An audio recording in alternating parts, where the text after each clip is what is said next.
Une info à nous transmettre, une histoire à nous raconter, et écrivez-nous à web@20minutes.ch. Grâce au télescope spatial Hubble, il est possible d'étudier des galaxies distantes de 6 à 7 milliards d'années-lumière. Photo d'illustration, photo AFP. Des équipes des universités de Genève et de Zurich ont réussi à observer plus finement, au cœur des galaxies lointaines, les amas de gaz où se forment les étoiles. Les différences par rapport aux pouponnières d'étoiles plus proches se sont révélées moins importantes qu'attendu. Grâce au télescope spatial Hubble, il est possible d'étudier des galaxies distantes de 6 à 7 milliards d'années-lumière. Les données récoltées jusqu'à présent suggéraient que l'étendue des zones de formation d'étoiles de ces galaxies lointaines était disproportionnée par rapport aux amas observés dans l'univers proche.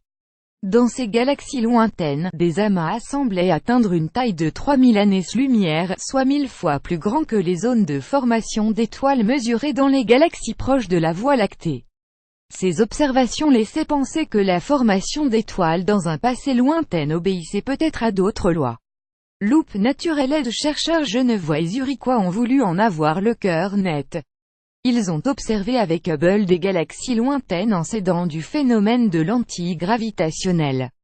Celui-ci est provoqué par un corps céleste très massif qui se situe devant l'objet étudié. La lumière de ce dernier parvient sur la Terre déformée et amplifiée. L'image amplifiée, plus lumineuse, permet d'observer des détails jusqu'à 100 fois plus petits.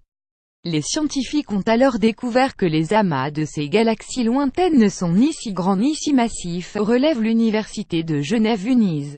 Ils sont simplement constitués de plusieurs amas plus petits. Nous sommes passés d'un écart de 1 à 1000 à un écart de 1 à 10, indique Daniel Scherer, professeur à l'Observatoire de l'Uniz. Les simulations sophistiquées développées par l'université de Zurich permettent d'expliquer les différences constatées par la nature plus turbulente des galaxies lointaines. Les résultats de cette recherche font l'objet d'un article dans la revue spécialisée Nature Astronomy, NXPAT.